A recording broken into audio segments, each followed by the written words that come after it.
Hilingin ko po na ilabas na po natin ang ating mga Bibles. Sa mga nakalimot, magdala ng Bible, o sa mga walang Bible, meron po tayo dyan. Kung kapusin, maki-share po tayo sa ating mga katabi. Never allow this time na hindi po tayo makabasa ng salita ng Diyos. Importante po ang visual, as well as meditation, and the hearing of God's Word later. Ang text po natin ay sa text pa rin natin last Sunday.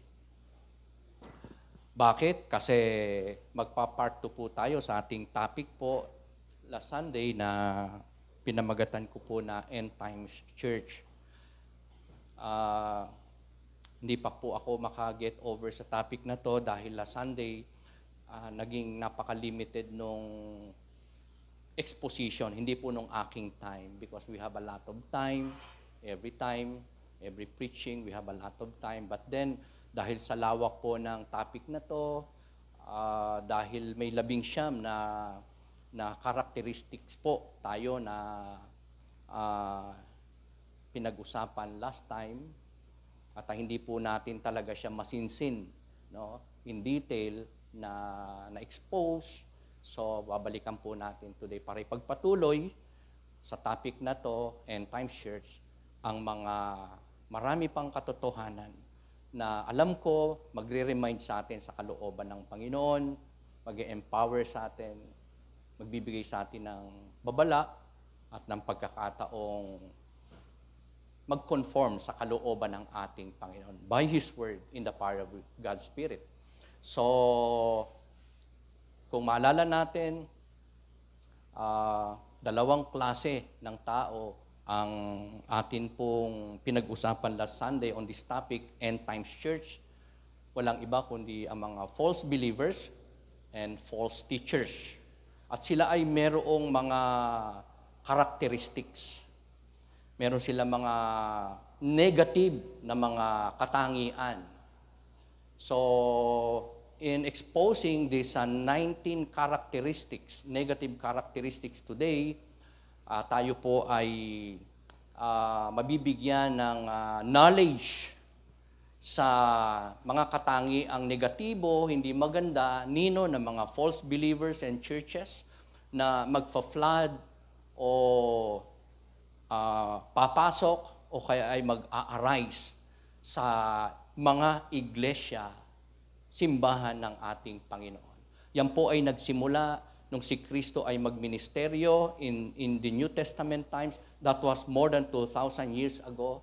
The last days, the end times started when Jesus Christ ministered in this world in the New Testament time at nagpatuloy from then on hanggang sa ating kapanahunan, hanggang sa dulo ng panahon, magpapatuloy po, magaganap, mangyayari ang prophecy na to, ang salita ng Panginoon na to, that in the last days, in the last times, end times, even the church of God, hindi lang ang sanlibutan, hindi lang ang paligid natin, hindi lang ang sa labas. Ang sabi ng Scripture, even inside the church per se, will be flooded with false believers and false teachers. So, mabibigyan tayo ng topic na to, part 2 ng exposition natin on this passage, ng knowledge as well as ng babala. It's so important malaman natin yung mga information o characteristics, facts po ito, ng mga false believers in churches. But not just to be knowledgeable of those negative characteristics ng mga bulaang mananampalataya, at mga tagapagturo, mga ngaral o tagapanguna sa mga iglesia ng Panginoon, kundi maging babala sa atin. Because somehow ay meron talaga na mga totoong Kristiyano in the churches of God. At ang mga knowledge na to about the negative characteristics of false believers and teachers ay pwede pong maging maging hindi lang babala, kundi maging mirror. Somehow, makita natin, baka some of these negative characteristics of a false believers ay nagagawa natin, baka nasa atin, even if tayo ay tunay na mga mananampalataya. So, I believe exposing even more on this topic would give us encouragement and protect the people of God, such as you and me, the true believers of the Lord, na huwag ma-disappoint, huwag ma-discourage, huwag mag-fall away, huwag mag-compromise, huwag mag-waver, man din ay i-align ang sarili sa kalooban ng ating Panginoon. So, ang end times na nagsimula sa panahon ng Panginoon Jesucristo ay sinabi pong magiging terrible. Ibig sabihin, magiging difficult talaga. Bakit? Kasi ang panahong ito ay demon-inspired na kapanahunan, end times. Nagsimula sa panahon ng Panginoon Jesucristo hanggang ngayon, ang terrible times na to, difficult times, ay demon-inspired. Hindi lang natin masyadong nalalaman ang nagaganap sa paligid, sa mundo, yung extent ng wickedness, ng terrible times, ng difficulties. Pero ang Bible na nagsabi, and somehow baka tayo na-observe natin talaga, no? Na marami ang kasamaang nangyayari sa ating paligid, maraming tao ang wicked, at ito ay bakit? Demon-inspired. Kumikilos, malakasan, malawakan na kumikilos ang dyablo, si Satanas at ang kanyang mga demonyo. Kaya ang end times, ang last days, ay hindi po magiging mahirap dahil marami pong mga mabibigat na sitwasyong mangyayari gaya ng mga disasters, ng mga grabing paglindol, pagbaha, pag-ulan, kalamidad, pagputok ng bulkan. Hindi po yun. Magiging terrible at difficult ang last days, ang end times na kinapapalooban na po natin at ng mga iglesia ng Panginoon in this modern time. It's because of wickedness, sinfulness, of those people na hindi naman tunay na mananampalataya ng ating laganap po yan. Evil people in the government, around us, in families, sa mga eskwelahan, sa liwasang bayan, in many places in the whole world. Nagkalat, laganap ang mga evil people, unbelieving people, at sila po ay mahirap pakisamahan, mahirap makasama. Sabi ni Paul, have nothing to do with them. Ang kanilang mga gawain, huwag mong gayahin, huwag mong hayaang maimpluwensyahan ka, at kung kinakailang iwasan sila, layuan sila. Ang katotohanan ito ay pinapatotohanan ng Matthew 13, doon sa parable, di ba? Nabanggit ko last time, parable of tares and wheat. Na sa isang bukirin, meron talagang mabuting binhi na inihasik, pero may naghahasik din ng masamang binhi o halaman. Sabay yun na tumutubo. So, yun ay picture ng iglesia ng Panginoon, mga iglesia ng Panginoon na hindi lang composed of true believers, kundi malalambungan, malalahukan, masasamahan, o mayroong pong mag-i-sprout, mag-a-arise ng mga false Christians, false teachers. Diyan din po yung parable o picture ng isang lambat na inihasik at nakahuli ng mga isda na hindi lang good fish, kundi meron din mga bad fish. So yan po ang illustration ng Panginoon in His Word about the Church of God. So let me read to you. Let us read once again 2 Timothy 3 verses 1 to 9. So kung naroon na kayo, join me sa pagbasa ng salita ng ating Panginoon. Sa Tagalog ko po babasahin at later exposition po natin ay sa English. Ang segment title ito, ang mga huling araw. Sabi po dito, dapat mong malaman na sa mga huling araw ay darating ang mga panahon ng kaguluhan. Sapagkat ang mga tao ay magiging maibigin sa sarili, maibigin sa salapi, palalo, mapagmataas, mapagsamantala, suwail sa magulang, walang utang na loob at lapastangan sa Diyos. Sila'y magiging walang pagmamahal sa kapwa, walang habag, mapanirang puri, walang pagpipigil sa sarili, marahas at walang pagpapahalaga sa mabuti. Sila'y magiging mga taksil, padalos-dalos, mayayabang, maibigin sa kalayawan sa halip na maibigin sa Diyos. Sila'y may anyo ng pagiging makadiyos, ngunit hindi naman nakikita ang kapangyarihan nito sa kanilang pamumuhay. Iwasan mo ang mga ganyang uri ng mga tao. May ilan sa kanila nagagamit ng panlilinlang upang makapasok sa mga bahay ng mga babaeng madaling malinlang. Ang mga babaeng ito'y inuusig ng bigat ng kanilang mga pagkakasala at itinutulak sa sari-saring pagdanasa. Lahat na'y gustong matutunan ng mga babaeng ito, ngunit kailanmay hindi nila nauunawaan ang katotohanan.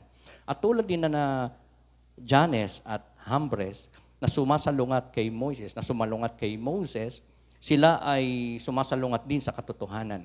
Wala silang iniisip na kabutihan at hindi tunay ang kanilang pananampalataya. Ngunit hindi magpapatuloy ang kanilang kasamaan sapagkat makikita ng lahat ang kanilang kahangalan gaya ng nangyari kina Janes at Jambres. Ito po ang mga pinagpala at mapagpalang salita ng atin pong Panginoon.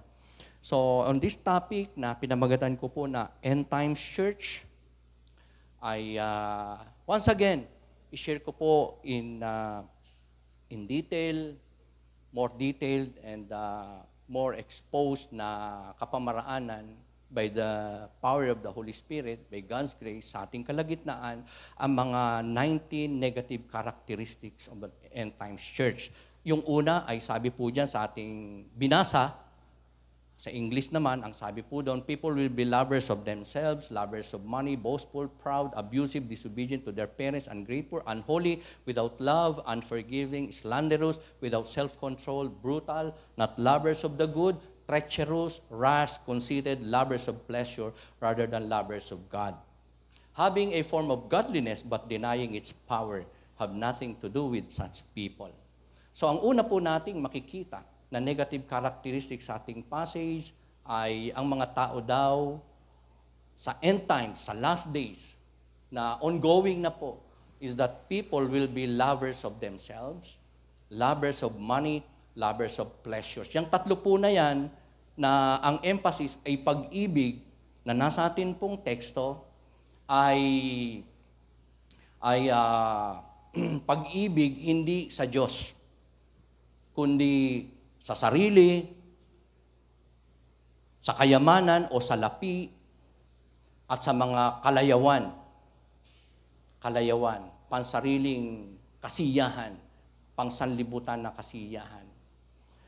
People will be lovers of themselves. So, one good example is si Eve, di po ba, na napag-usapan natin last time, na instead of obeying God, wag kainin yung prutas, sarili niya ang kanyang sinunod, pinaluguran, pinahalagahan.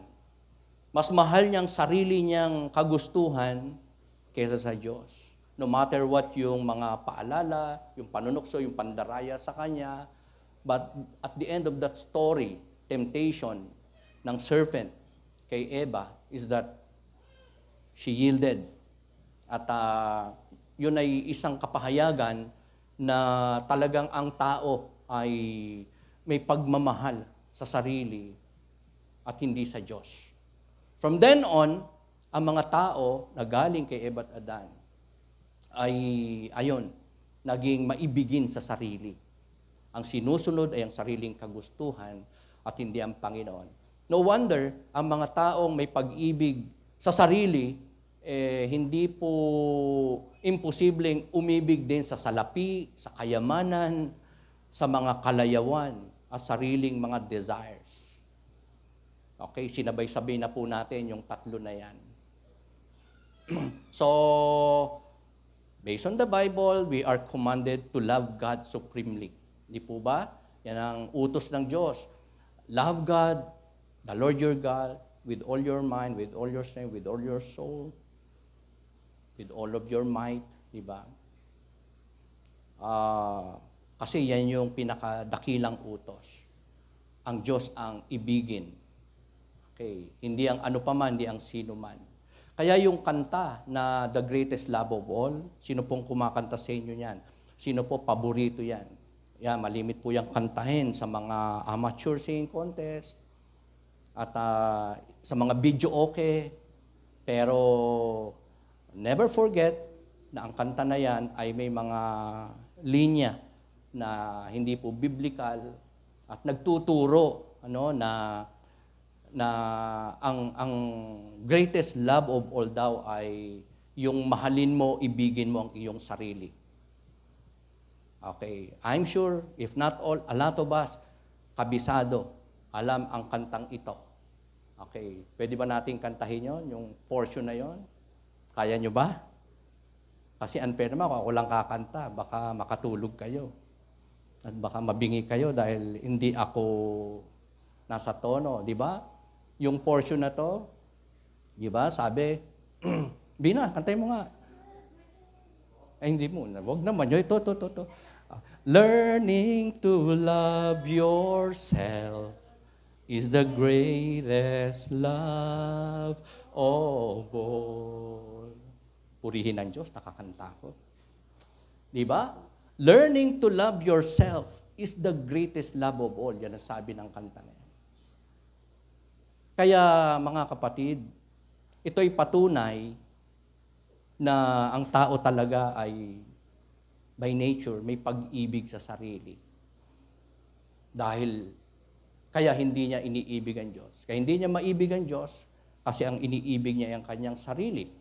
No wonder, ang taong walang pag-ibig sa Diyos, sarili ang iniibig, iibig din sa salapi, sa kayamanan, sa pleasure, sa marami pang bagay o gawain na ayon lang sa sariling kagustuhan at interes at hindi para sa Panginoon, hindi expression pagmamahal sa Diyos. So if we love ourselves supremely, we will not love God and our neighbors. So that's automatic. Ang isang taong nagmamahal sa Diyos, makakaya niyang mahalin din ang kanyang kapwa. If not, mahirap ding mahalin ang kapwa apart from loving God. Kaya yung pagmamahal sa salapi ay basically makikita mo sa mga taong hindi talaga totoong umiibig sa Diyos. So kapag nakita natin may taong maibigin sa salapi, sakim sa kayamanan, sa salapi, those people don't love God supremely in their lives. Kaya pag naman may makita tayong mga tao, di ba, na nagmamahal ng tunay sa Diyos, sila most likely yung makikita mo na hindi masyadong after yumaman, wala silang kasakiman, walang pag-iimbot sa pera o sa kayamanan. At meron man o wala, masaya sila. And they claim that they are full, complete, and perfect because of God. Na sumasa kanila, iniibig nila at pinaglilingkuran nila. Another one is boastful. Kayabangan. Ito po yung isa pa na negative na characteristic ng mga false believers, teachers, in the last days. Sila yung mga klase ng taong ipagyayabang ang sarili, ang natapos, ang edukasyon, ang nalalaman, ang knowledge, ang pera niya, kahit hindi naman kadamihan ng kanyang pera. Okay, pwede niyang ipagmalaki yung laman ng kanyang wallet, na ang laman ay lilibuhin. Yan. Puro Ninoy, puro Tito Vic and Joey ang laman. Just to brag about his money, kahit hindi naman milyones. Meron po ganyan. Di po ba? Talagang sasadya ipapakita yung makapal na laman ng wallet o bulsa. Papakitang sila ay may pera, maraming pera. Even so, achievements. Ang nakakagulat mga kapatid, ang pinagmamalaki din. Minsan, hindi lang ng mga false Christian, even believers, ay yung kanilang pananampalataya, yung kanilang mga ginagawang mabuti at paglilingkod sa Diyos, yung giving, yung offering, yung sacrifice, yung kanilang commitment, devotion sa duty nila sa Diyos, sa utos ng Diyos. at ilang mga spiritual experiences na somehow, sometimes, hindi na po testimonies for the glory of God, kundi bragging, kundi pagmamalaki at pagmamayabang na lamang. Another one is yung pagiging proud. Ito po yung isa pa na katangian ng mga false believers. At magpaalala sa atin na bilang mga tunay na Kristiyano, ay hindi po ito dapat na maghari sa atin pong mga buhay. Kung magagawa, iwasan, talikdan, ikumpisal at talikuran at wag nang piliting wag nang magawa. Yung pagiging proud o palalo. So if one loves and worships himself, the outcome is pride. Man became his own God and the creature is not creator. Yan po ang nangyari kay Eva. Di po ba? Ang sabi ni Satan sa kanya, nung serpent, kainin mo, mabubuksan ng iyong mga mata at ikaw ay magiging kagaya ng Diyos. So, after niya kainin, ayan po ang nangyari. From then on, lahat ng tao ay nagkaroon po ng ganyang nature na naging Diyos ang tao sa kanyang sarili. Bagamat siya ay creature lang, pero siya ay nagnais at naging creator. Kaya mga false Christians, teachers, believers, ay naging mga Diyos sa kanyang sarili, Diyos ng kanyang sarili, o Diyos mismo, pamagitan ng kanyang sarili. The Creator is now Creator. Kaya nakakalungkot po yung kaganapan na yan. Yan po ay false pride. Hindi totoo na katotohanan dapat na ipagmalaki. Okay, so false believers and beware, believers of God, true Christians, sa pride. Pride, kung mapapansin natin, meron tayong pride about our race, our ethnic na pinagmulan, our social class, economic standing. Somehow, ito po ay pagsasalamin ng kung ano ang dapat nating maging kaisipan o dapat na gawin. Okay, di ba? Halimbawa, kung tayo po ay may pride dahil ang lahi natin galing sa Kastila, di ba? May mga ganyan, maraming ganyan Kastilain, mistisuhin, o kaya galing ka sa isang prominenteng pamilya, o kaya ay may lahi kang Amerikano. Meron ba sa atin dito? May lahing imported, Amerikano. Lahing Kastila, lahing Hapon. O yan po yung mga sumakop sa lahing Malaysian. Nagpunta rito yung mga Malaysian nung unang panahon. Kaya yung mga taga-Malaysia, taga-ibang bansa, malapit sa atin, kamukhang-kamukha na, mga parang Pilipino. Ayan, mga nauna sila rito noon. So kumalta kay lahi. At kaya ang maraming taong, ibang tao, nagmamalaki. Pag tinumbok mo yung aming pamilya, angkan, race, o pamilya, o uri ng tao, galing kami sa lahing Kastila, lahing Hapon, lahing Amerikano, lahing Malaysia, imported, and we are proud of that. Even so, yung ating economic standing, galing ka sa angkan ng mayayaman, matatalino, prominente, pilantropo, and you are proud of that, yan po ay gawi, karakteristik ng mga unbelieving Christians. Even so, kung tayo po ay may pagmamalaki sa atin pong doktrina, oo, sound yan, oo, biblical yan.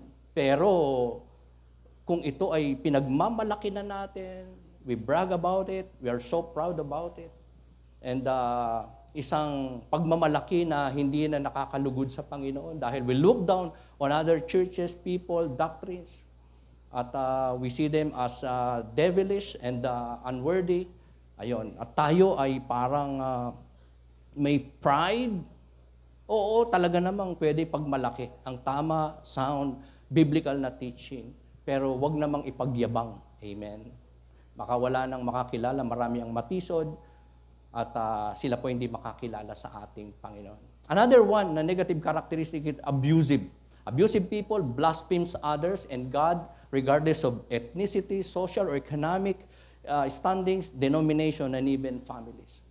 So kapag ka ang isang ang isang Kristiyano, nagsasabi siya ay Christian, siya ay mapagsamantala, sa salita ay siya po ay nakakasakit, inconsiderate, lalo na siya ay namumusong, hindi lang ng tao, nang iinsulto ng tao, lalo na ng Diyos. Unknowingly or knowingly, ito po ay abuse, pagsasamantala.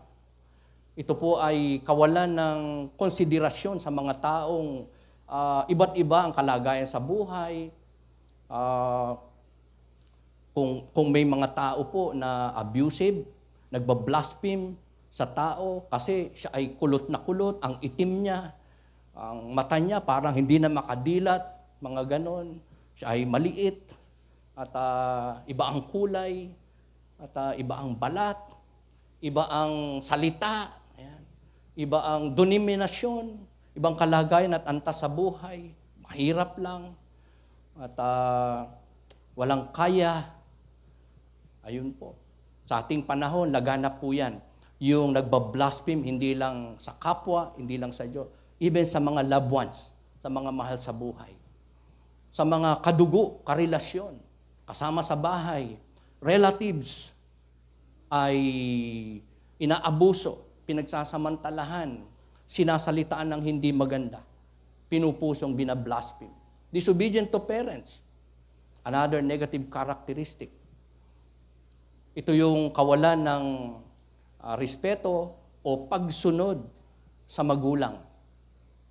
Ayan. Bakit? May mga anak na hindi sumusunod sa magulang because they want to fulfill their own desires. Diba?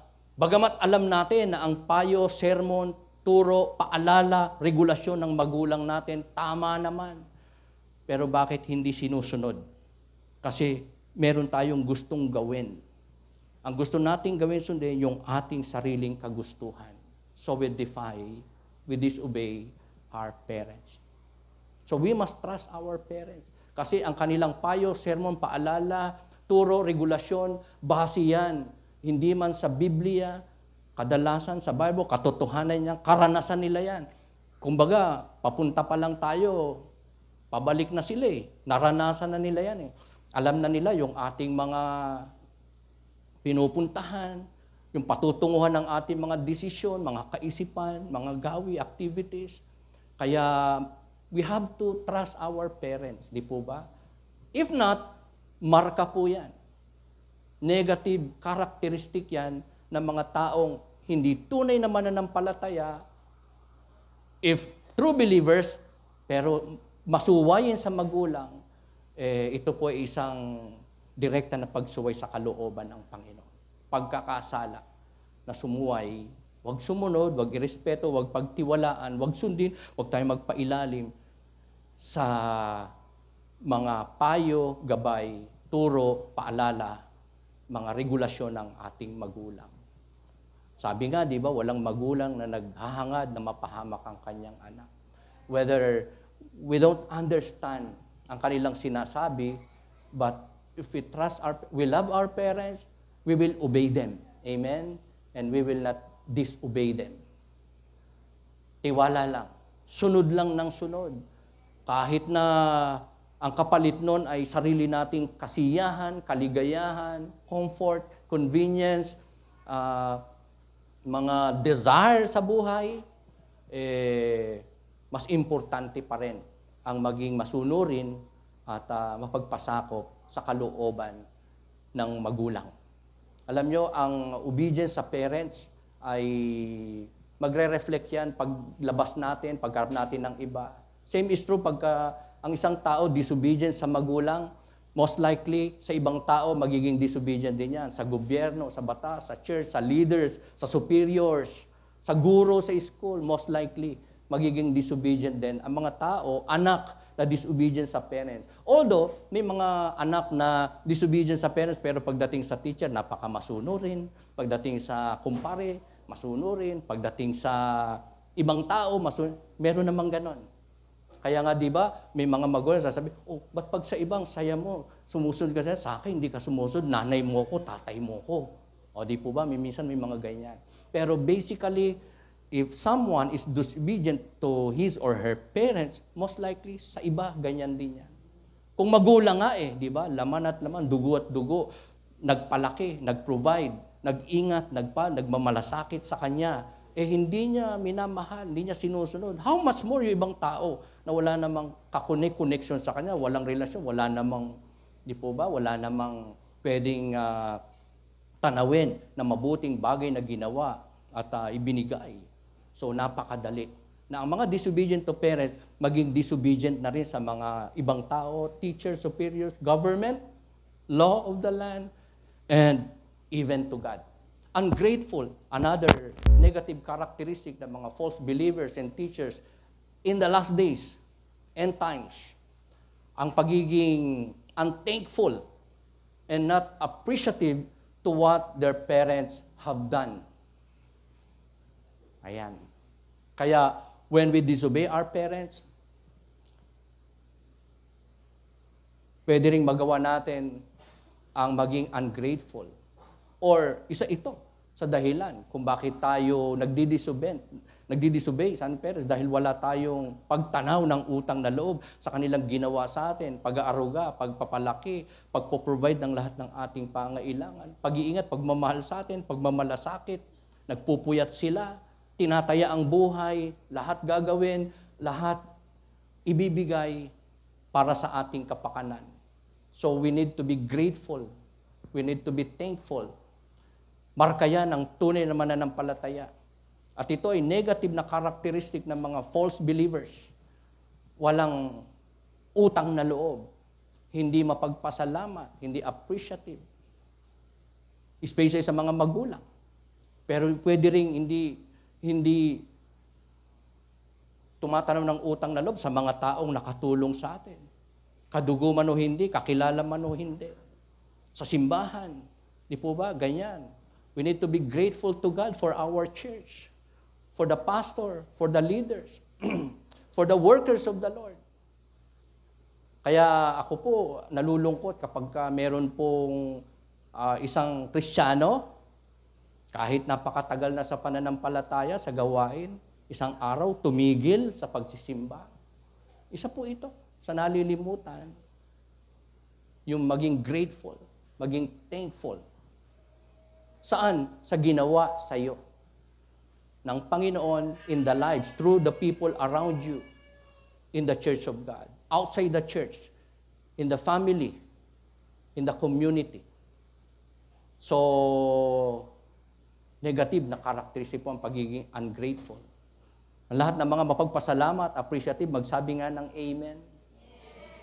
Kaya kailangan may mga tao po tayo na pasasalamatan, maging mapagpasalamat po tayo. Kahit maliit lang na bagay yung ginawa sa atin. Di po ba? Napakagandang katangian po nito. Ang tunay na Kristiyano, mapagpasalamat. Grateful. Amen. Thank you. I love you. Ayan. Salamat ha. Galing mo. Amen. Salamat sa buhay mo. Okay. Grabe ka, believe ako sa iyo. Ito po yung mga kapahayagan na tayo po ay grateful at tunay na nagpapasan sa ating Panginoon. In words, in deeds, in thoughts, ito po ay supposedly nagmamanifest, nakikita sa mga tunay na mananampalataya. So, ang kabaliktaran nito, mga kapatid, sa buhay ng isang hindi totoong Kristiyano, very common ito pong pagiging complainer o grumbler.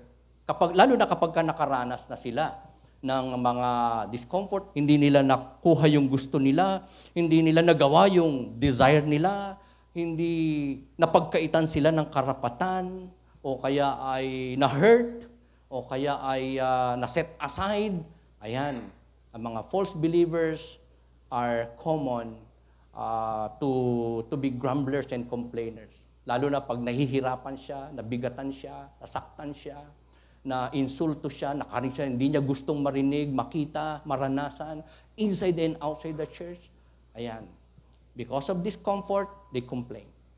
They complain about the pastor, about the preacher, about the preaching, ang haba-haba, nakakaantok, mga leaders na hindi gumaganap sa kanilang mga ministry job description, irresponsable, hindi nagpaplano, hindi nagpa-participate, hindi ini-improve ang sarili, hindi pinipilit na magampanan ang kanyang role, ang kanyang job description, ang kanyang ministry.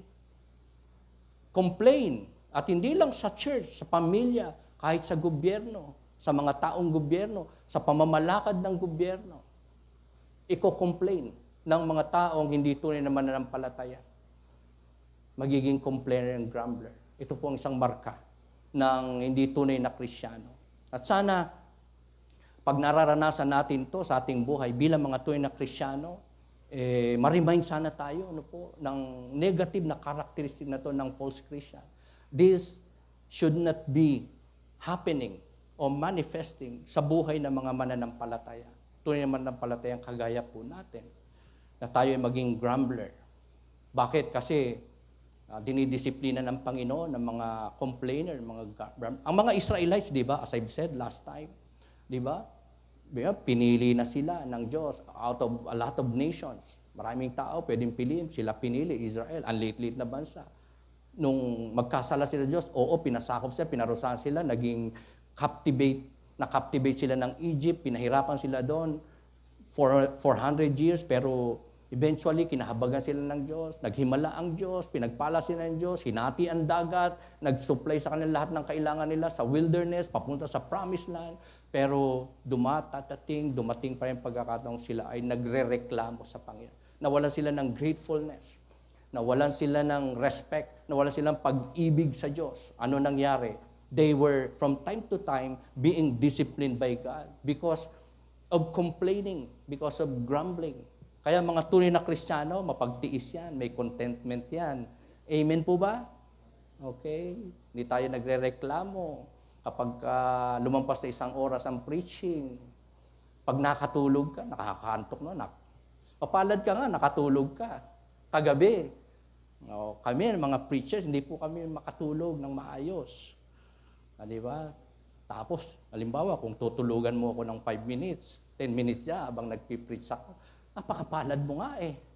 At nakatulog ka pa sa preaching ko, di ba? Ako, hindi. Are you with me? Mga leaders, music, gobyerno. Amen. So, marami tayong pwedeng i-complain. Lalo na pag nakakaras tayong discomforts, kahirapan, kabigatan, kapag hindi po nami-meet natin yung ating mga desires, you're basically by nature, pwedeng magreklamo. Pero this should not be happening sa ating mga buhay. Amen? Dahil tayo ay nagpo-profess na tunay tayong mananampalataya.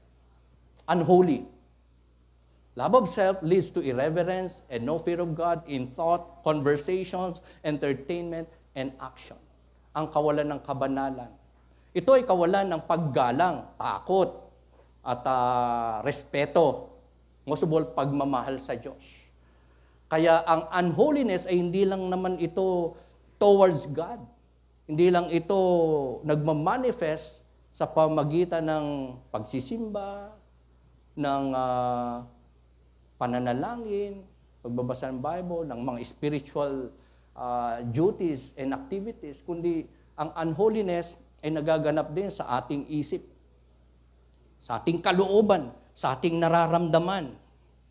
Kapag ang atin pong naiisip, nararamdaman, nagiging plano, nasain ang ating puso, ay hindi po kalooban ng Diyos.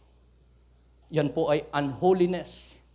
Sa mga pag-uusap, pagsasalita, sa mga talakayan, sa mga discussion, sa mga sharing time, sa mga ating mga pakikipag-transaction, pakikipag-conversation, even in entertainment, sa mga kasiyahan na gusto natin, pwede po tayo maging unholy dyan. So, ang mga false believers ay may unholiness in thought, conversations, sa kanilang paglilibang, pagsasaya, sa kanilang mga pagkalayawan, at maging sa kanila pong mga decision-making, pagkilos, actions, ayan po, ay very evident unholiness dahil sa pag-ibig sa sarili at hindi sa Diyos. Another one, unloving. Hindi maibigin. Walang pagmamahal sa pamilya, sa magulang, sa anak. Yan. Di po ba? Lagana po ang ganyan. Mga magulang na hindi talaga tunay na nagmamahal sa mga anak dahil kaya nilang pabayaan, kaya nilang iwanan, kaya nilang pagkaitan talaga ng panahon, ng pagmamahal, ng mabubuting bagay. Bakit? Because of love of self. May mga magulang na iniisip sarili lang talaga. Kaya to the point, kayang sumpain ang anak pagka hindi nasunod ang kanilang gusto, kapag sumuway sa kanilang kagustuhan, kanilang anak, nagkasala, i-withhold lahat ng karapatan ng anak. Hindi lang isusumpa, palalayasin, at hindi na ituturing na anak, at sasabihin, wala kang maasahan sa akin. Grabe ang galit, sama ng loob. Ganon din naman ang mga anak. Maraming anak unloving sa magulang. Walang natural affection sa magulang. Kung walang natural affection sa magulang, pamilya, kamag-anak, kadugo, ganon din sa iba yan. Though may mga mas mapagmahal sa kaibigan kaysa sa pamilya, pero basically, ang pagmamahal sa sarili, nagre-resulta sa kawalan ng pagmamahal sa Diyos, sa pamilya, sa kapatiran, sa kapwa, kilala man o hindi, mabuti man sa atin o hindi. So, ang dyablo, mga kapatid, ay napaka-subtle kung umatake. Minsan, hindi mo siya maalata. Yan po ang strategy ni Satan in these last days. Ang targetin, pamilya. Yung tatay, pag napabagsak niya, pwedeng mawasak na yung pamilya. Yung magulang, pag na-target, yung mga anak, pag na-target, sino man dyan. Possible, lahat ng miyembro ng pamilya, mapagtagumpayan niya, maibulid niya sa pagkakasala, madisib niya. Kaya, pagka ang pamilya ay bumagsak, and so with the nation. Diba? Yan ang sabi, diba? Ang kabataan ay pag-asa ng bayan. Ang mga kabataan, sila'y magiging future ng bayan. So kapag mga kabataan, pamilya, magulang, anak, ay na-win ni Satan, hindi nakakilala sa Diyos, naging wicked at makasalanan, so is true with the whole nation, ay as if na-conquer na rin ni Satan. Kaya ang ating mga pamilya, malahalin natin, ingatan natin, pangalagaan, huwag nating iiwanan. Okay, sa hirap at ginhawa, kung talagang tayo ay Kristiyano, we must believe and remember always that our God is in control of everything. That our God is a God of provision. That our God is a God of protection. So, why deviate?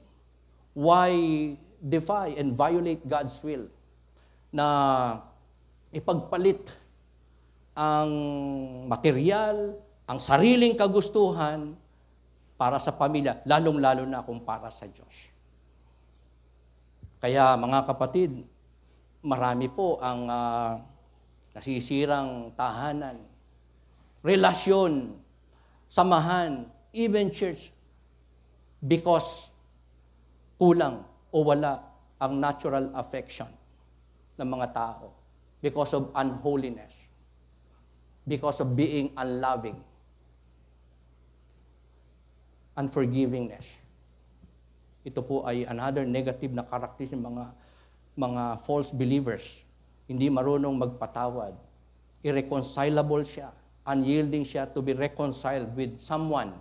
Nakaalitan, nakasamaan ng loob, nakagawa sa kanya ng pagkukulang, nagawa niya ng kasalanan. Ang mga false Christians ay ayaw humingi ng tawad. Ayaw ding magpatawad. Kaya pagka meron pa tayong mga taong hindi pa napapatawad, hindi natin masabi sa Diyos, patawarin niyo po ako kasi nagkasala ako. Patawarin mo ako, kapatid, bro, ate, kuya, mami, tatay, kasi o kaya ay hindi natin masabing pinapatawad kita, na even if hindi sa salita, kundi sa gawa. Kasi meron po mga ganon, mga kapatid, na hindi lang naman sa salita natin pwedeng sabihin na, pinapatawad na kita. O sa salita na sasabihin natin, patawarin mo ako, sorry ha, ang ganda naman nun. Pero maraming paraan. Pwede mong ipadama sa Kanya, pamagitan ng iyong aksyon, ng iyong motibo, ng iyong plano, ng iyong mga pwedeng ibigay sa Kanya para maitransmit sa Kanya, maiparating, maipadama that you're sorry. Diba? Basic yan sa mga magkasintahan pagka nag-LQ. O diba? Hindi naman magso-sorry. Pero may dalang isang red roses. O kaya may dalang chocolate. Diba? O kaya papalipad ng chat message. Diba? Saying, hi, hello, good morning, how are you? Di po ba? Na ekspresyon ng maraming bagay ng paghingi ng tawad o ng pagpapatawad din naman by way of hindi pag-isolate ng ating sarili, pagkakait ng mabubuting bagay sa nagkasala sa atin o sa nagawa natin ng pagkakasala. Another one is slanderous. Another negative characteristic ng mga false believers in these last days, slanderous. Mapanirang puri, mapagbintang, nagkakalat niyang chismis, totoo man at hindi, ay kasalanan na i-broadcast ito, ipagmakaingay ito, kung hindi tama ang motibo, kung para siraan na isang tao, para madapurak ng hindi magandang imahe ang kanyang pangalan, ang kanyang pagkatao. Backbiting. Ito po ay mga mapanira na puri. So when self is on the throne, it leads to pulling down others to exalt oneself. Kaya pagka ang isang tao ay umiibig sa kanyang sarili more than God, na hindi ang Diyos ang kanyang pinaka-iniibig, kundi ang kanyang sarili, madali po at napaka-possible ang manira, magbagsak ng tao para lang siya ay mataas. Kaya nga sa mga may pagtatalo, may pag-aaway, di ba? Umahantong yan sa siraan, sa politika, even sa family, even among brethren, nagkakaroon po ng mga siraan yan. Sa panulat, sa chat, sa text, sa mga publications. Ayan. May mga talagang ganyan tayo makikita na gawi ng mga taga-sanlibutan. At sad to say, may mga believers, professing Christian, nagsasabing, mahal namin ang Diyos, tunay kaming Kristiyano, pero mapanira. Naninirang puri. Nagbabagsak ng tao para siya yung mataas, maging tagapanguna, maging number one, siya yung sumikat, maging famous, maging popular, siya yung hangaan, siya yung maging bida. Yan. Even if merong matapakan, merong mga taong mabaliwala, okay sa kanya, na hindi maging considerate sa emosyon, kaisipan, damdamin, kapakanan, kapakinabangan ng iba. Mapanirang puri. Another one, without self-control. Alam niyo po, kasabihan sa mundong ito, yung malaya ka na gawin mo kung ano ang gusto mo. Ayan. Ibig sabihin, walang pwedeng kumontrol sa'yo. Ikaw ang hari ng iyong buhay, ikaw ang masusunod, ikaw ang driver. Yan po ang kaisipan ng mundo, ng maraming tao. Do your own thing and enjoy it. Kasi ginagawa ng lahat yan. Ang immoralidad, ang mga paglabag sa batas, ang mga kasamaan sa mundo. Okay lang yan. Do your own thing and enjoy it. Kaya nga, di ba, may mga taong, because of lack of self-control, hindi lang nag-asawa nang wala sa oras, hindi preparado, hindi handa. Naging problematic na nung magkaanak, may problema, abnormal, may handicap, o kaya ay may deformities because of lack of self-control. Kasi kung kani-kanino nakikipagrelasyon, ayun. Kaya tuloy, hindi lang siya nagkasakit, pati asawa, pati anak, pati yung naging anak, na problema because of lack of self-control. Self-control na kailangan sa buhay ng mga mananampalataya. Sabi mo nga sa katabi mo, may self-control ka ba? Kasi kung walang self-control, yan ay pwedeng magbigay sa atin ng kapahamakan. Even in the area ng pagkain. Di ba?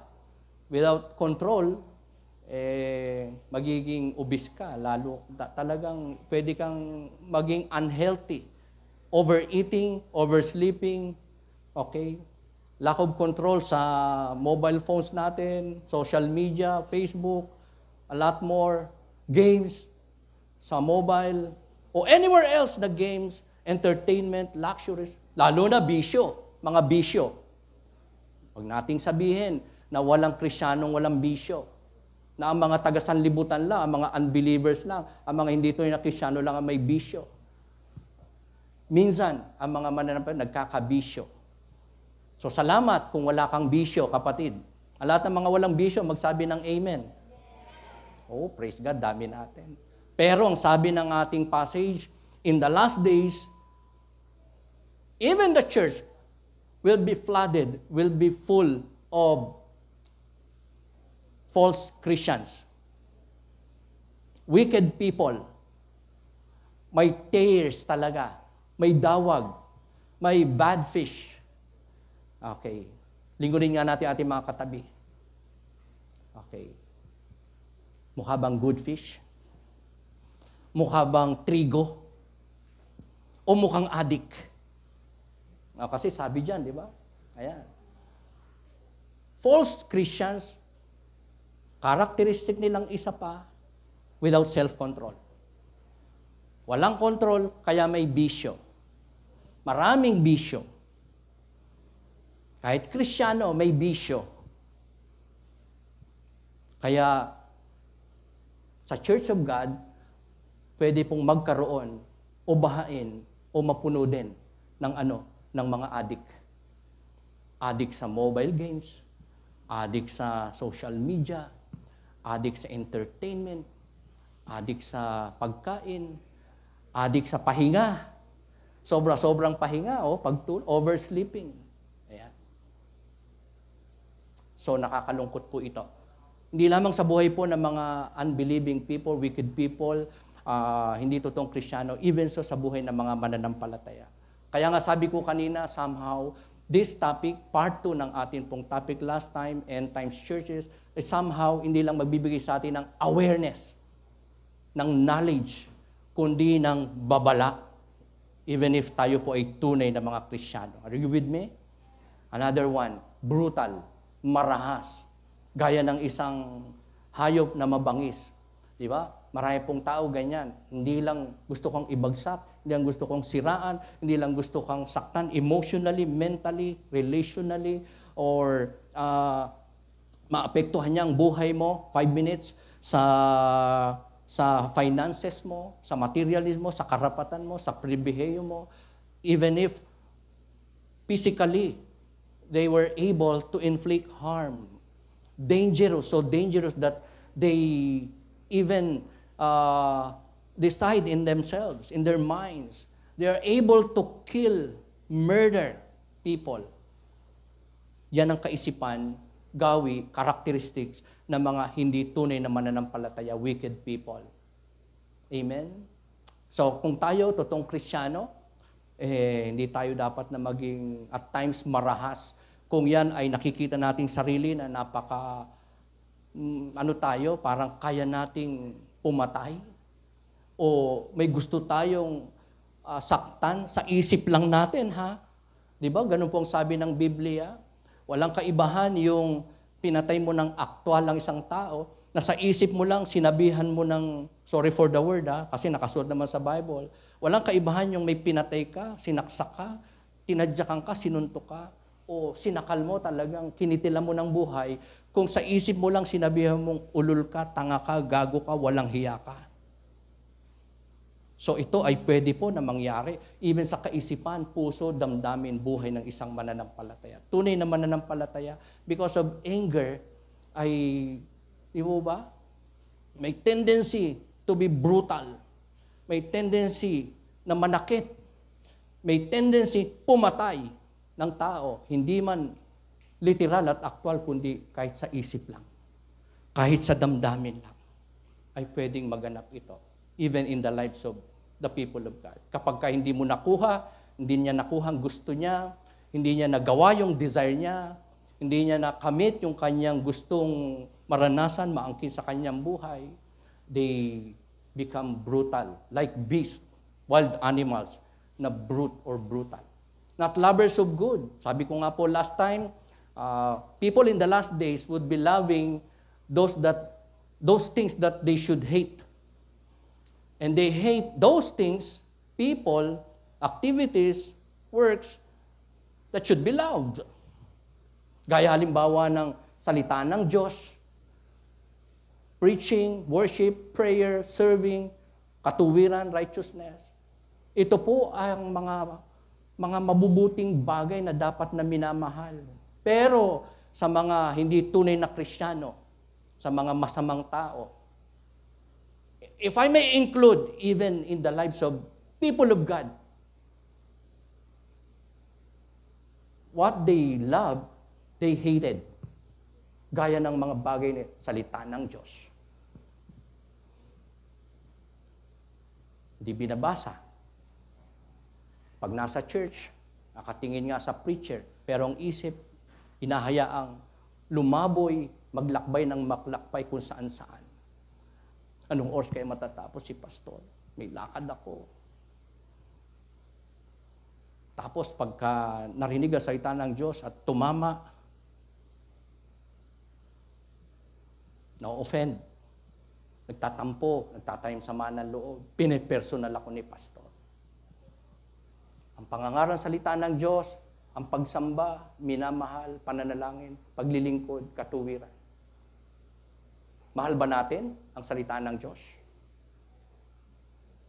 So, binabasa dapat natin ang word, inaaral, minimemorize, pinapamuhay.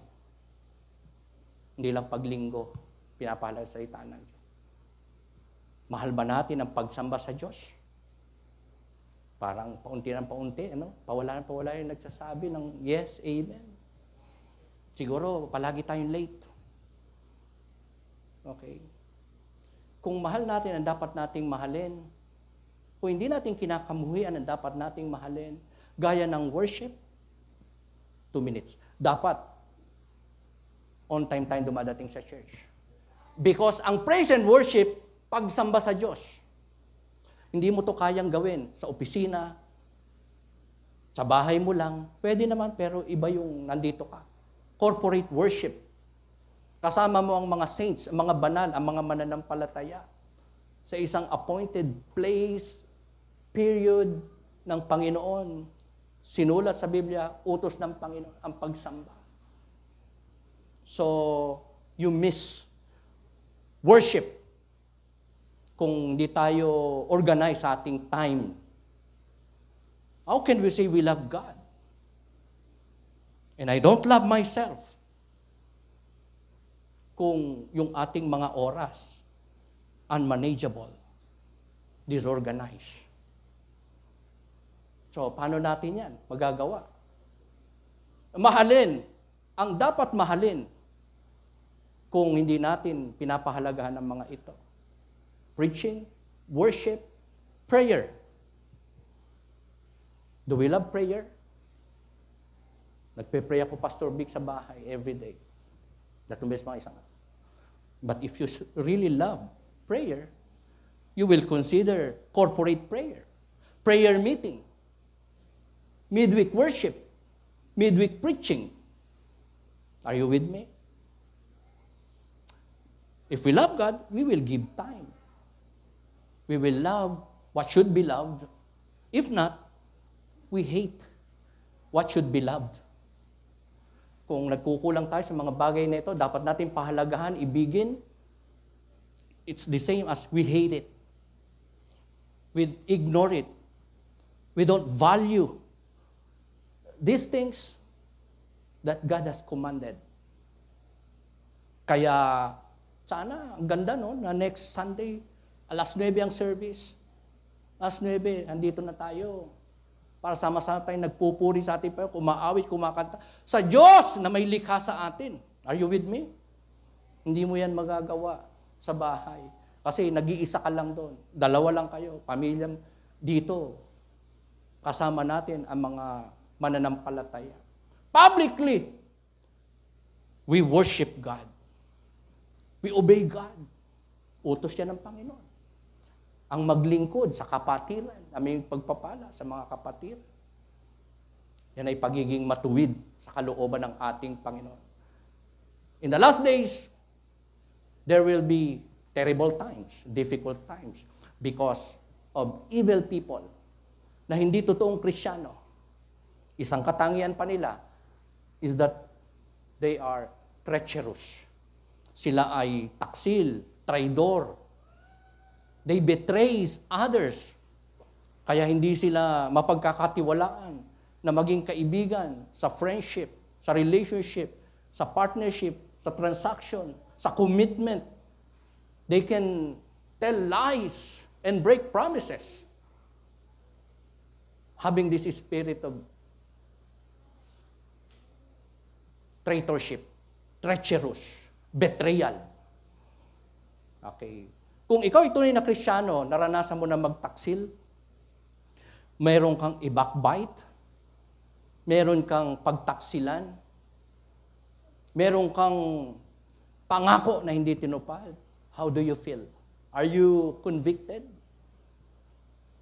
Kung convicted ka, inaamin mo na mali, ikaw ay nagsisisi, nagkukumpisal sa Diyos, at tinatalikuran mo ang gawaing ito, then ikaw ay tunay na mananampalataya. But if you used to do this with enjoyment, na parang tayo'y masaya at masarap sa pakiramdam na tayo po ay merong mga hindi na natutupad na pangako, meron tayong nasisirang relationship, meron tayong napagtataksilan, natatraidor, nababackbite. Ito po ay karakteristik ng mga hindi tunay na Kristiyano. Kung masalamin natin to, we must confess, repent, and turn from it. The only commitment that they will keep, treacherous people, backbiter, mga taksil, is that their pursuit of happiness. Kaya, hindi po surprising na marami ang divorce, annulment, separation, even church splits because of being treacherous, pagiging taksil, pagiging traidor. Kaya, ang nangyayari, dahil may mga hindi tunay na Kristiyano, magtatraidor, lalabas ng church. Ayun, kung saan na lang magpupunta, mag-church hopping, na parang tipaklong. Aalis dito, lilipat doon. Pag may hindi nagustuhan, magko-complain, to the point, aalis na naman, hahanap na naman, lipat-lipat. Kasi naghahanap siya ng perfect na church, perfect pastor, perfect na kapatiran, na hindi siya sasaktan, hindi niya makikitang gumagawa ng pagkakamali. May ganun ba na Kristiyano? Wala po. Kaya wag tayo masusurprise. Sa ating church, kung meron pong papasok, mag-a-arise, at sang araw, makikita natin na parang hindi totoong Kristiyano magkasala sa atin. Okay? So, remain a good and true believers of the Lord. Rash, pagiging padalos-dalos, pagiging reckless, pagiging careless, ito ay characteristic din, negative characteristic din ng false believers. Hindi nagiging maingat, padalos-dalos, hasty, without consideration sa iba, sa damdamin ng iba, sa kapakanan ng iba, sa kabutihan ng iba. Kasi hodang may masagasaan, may matapakan, may masaktan. Kasi hodang merong mga mapagkaitan ng karapatan, pribilehiyo. May mga taong maghirap. So what? I'll do it immediately. Walang makapigil sa akin. Without thinking, without consideration, without proper preparation and carefulness.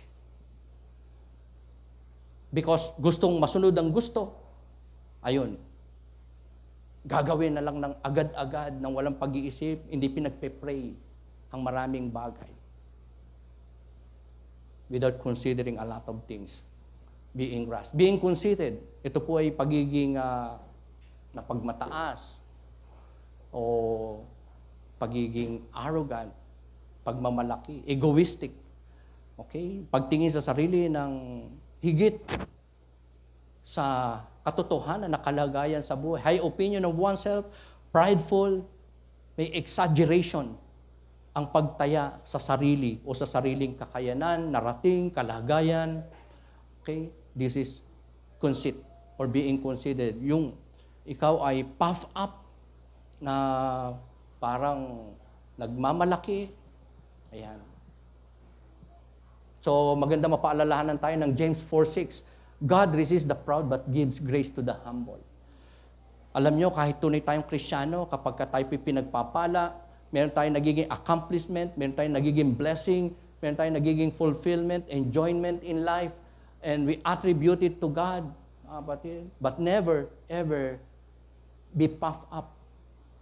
Huwag tayo magmalaki, huwag po tayo magmayabang, huwag nating itaas ang ating ng sobra sa dapat nating kalagyan. At tayo po ay patuloy sana na mag-exercise ng humility. Because laban ang Diyos sa mga proud. Yun po ang sabi diyan. Pero siya po ay mabuti at mahabagin, may biyaya, mabiyaya. Kanino? Sa mga mapagpakumbaba. Are you humble? Are we humble? Even if meron tayong pwedeng ipagmalaki, ipagyabang, pero we choose to remain humble. God is with you, kapatid. Amen? God is with you. Having form of godliness but denying its power.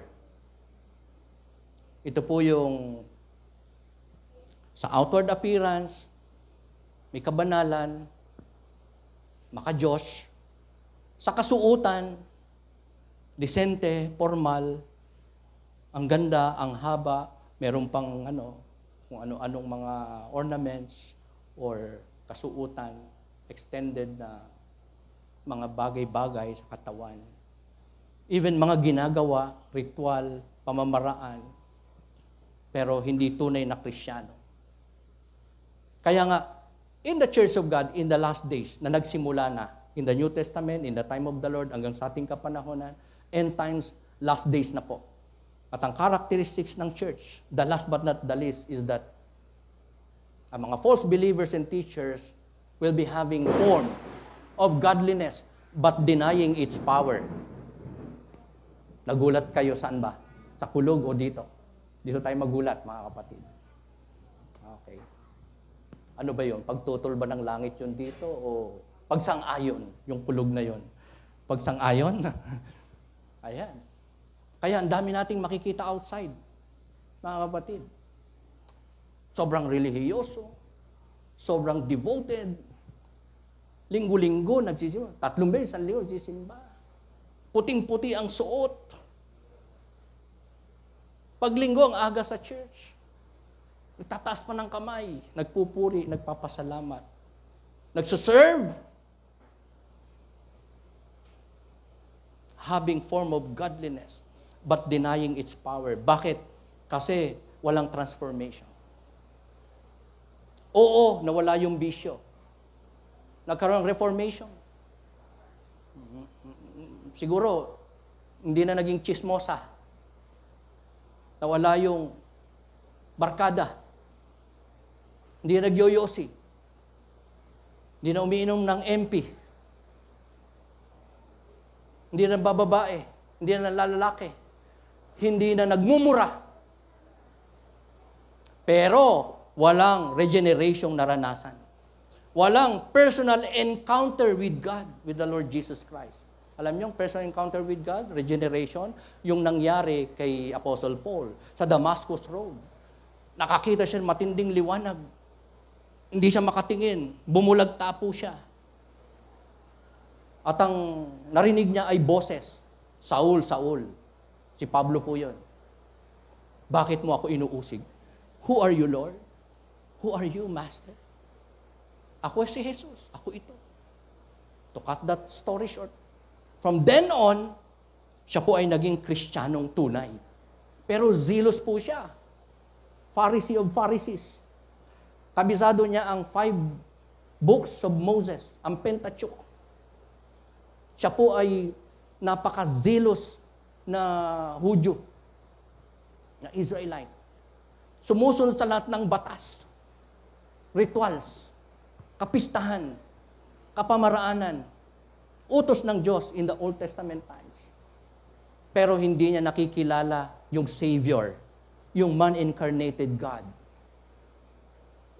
Inuusig pa nga niya. 10 ng mga mananampalataya, inaaresto niya, ipinapapatay, pinapahirapan. But suddenly, nung ma-encounter niya si Lord sa Damascus Road, na-regenerate siya. Naging anak siya ng Diyos. Naging born again siya. A lot of people, marami having form of godliness, but denying its power. Kahit may dalang Bible, nagbabasa, nagpe-pray, nag-o-offering, nagsiserve, pwedeng outward lang yun.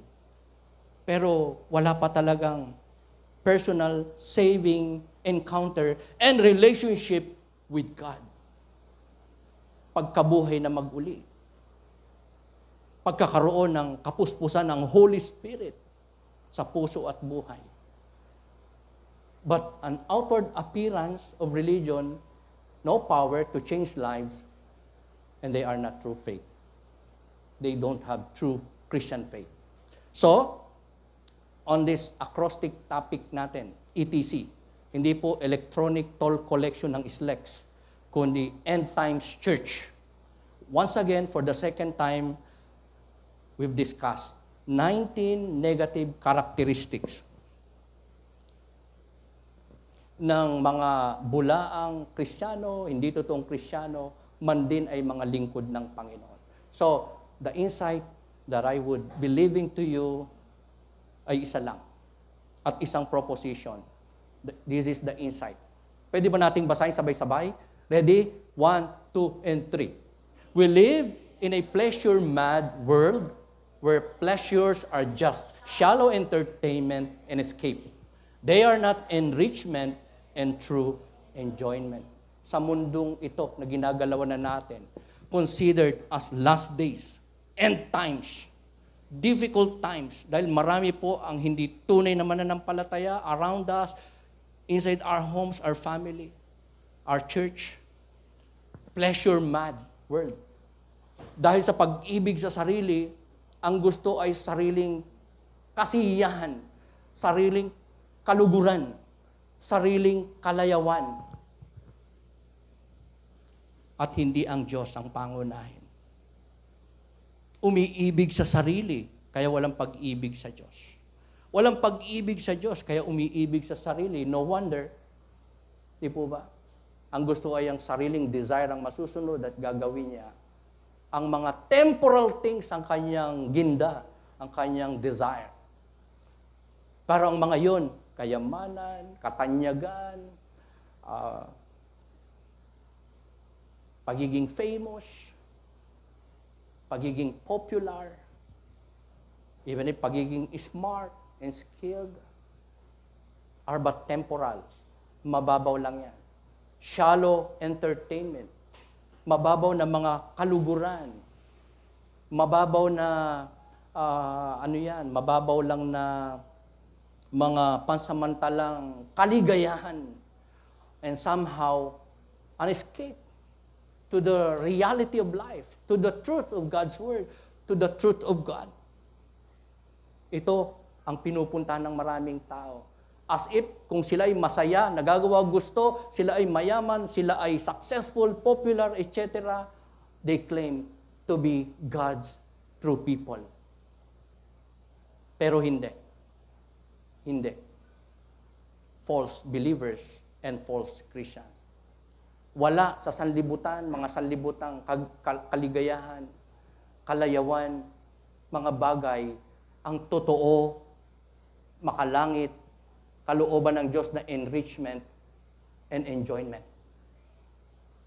Nasa Panginoon ang tunay at totoong enrichment at enjoyment. Wala sa mga material na bagay, wala sa pera, wala sa kayamanan, wala sa achievements, wala sa success in life. Ang tunay na kagalakang kalakasan, kapayapaan, ay ang Panginoon. At nagmumula lamang sa ating Panginoon.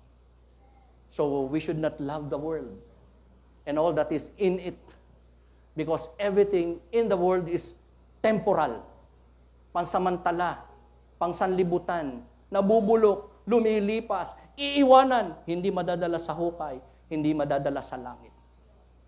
What remains to be our true enrichment and enjoyment is God, and that everything that we really appreciate, that gives us eternal relevance, significance, eternal dividends, enrichment, and enjoyment, comes from God.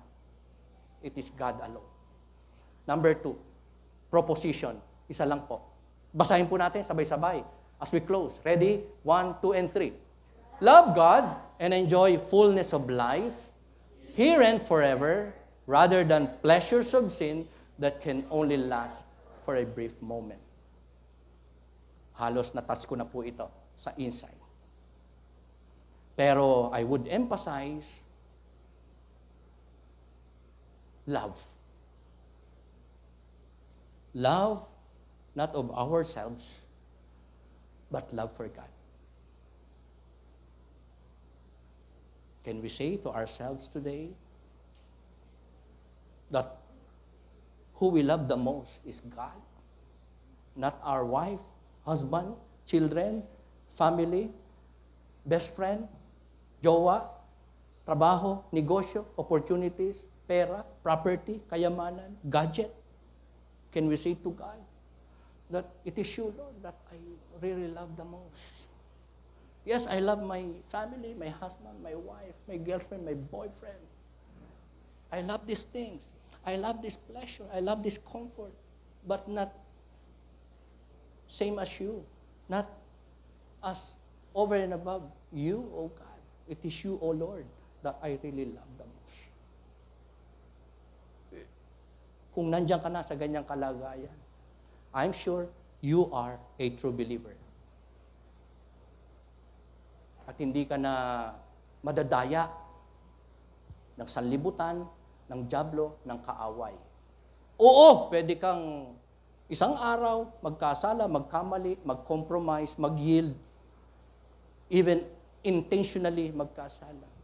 But because God is with you, because you love God, because God's Spirit is upon you, ikaw ay palaging itatayo ng ating Panginoon.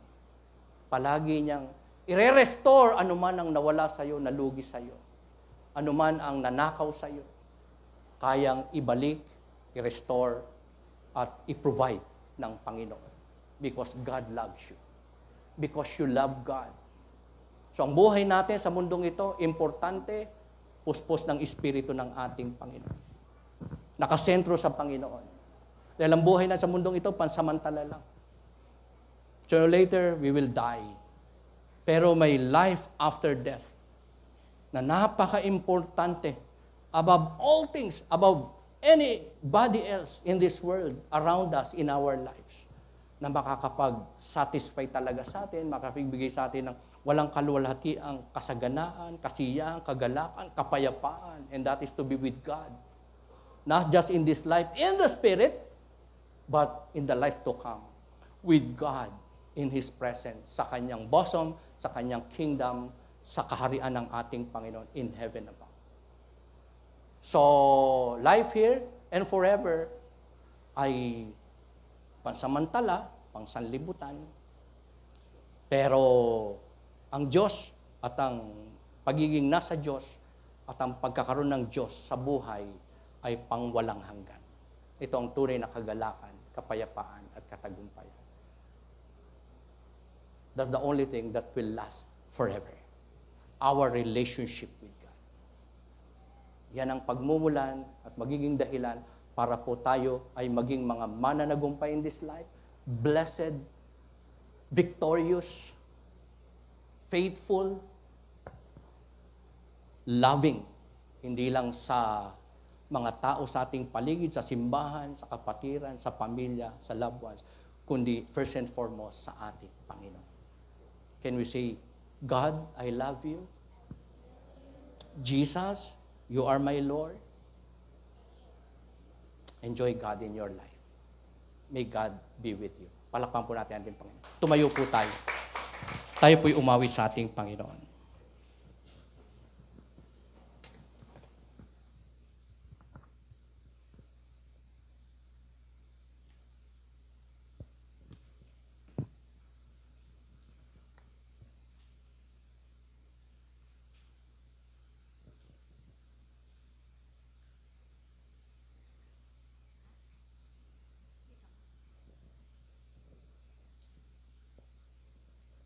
Amen. Patuloy tayong sumamba sa ating Panginoon sa pamamagitan ng awitin. Tunay nga na karapat-dapat na sambahin natin ang ating Panginoon sa kanyang kabutihan, kadakilaan. Tunay na siya lamang ating kailangan sa ating mga buhay. Amen. Tunay, Panginoon, patuloy kami na sa iyo mananahan, O God. Ano man ang aming pagdaanan, ano man ang aming harapin, Panginoon, patuloy kami na magpapatuloy sa iyo lamang, Panginoon.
Worship God.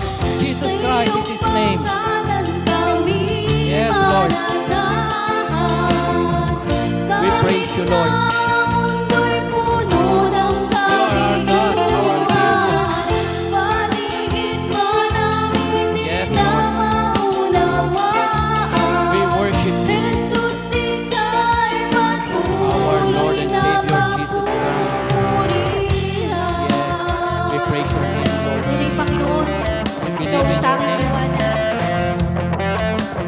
Pangalan mo'y banal, mahimala, makapangyarihan. Jesus, ikaw ang tanging liwanag sa aming daraanang di maanina. Matisod man kami sa aming daraanan. Sa iyong pangalan lahat lulubog.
at dakilain natin ang ating Panginoong Jesus.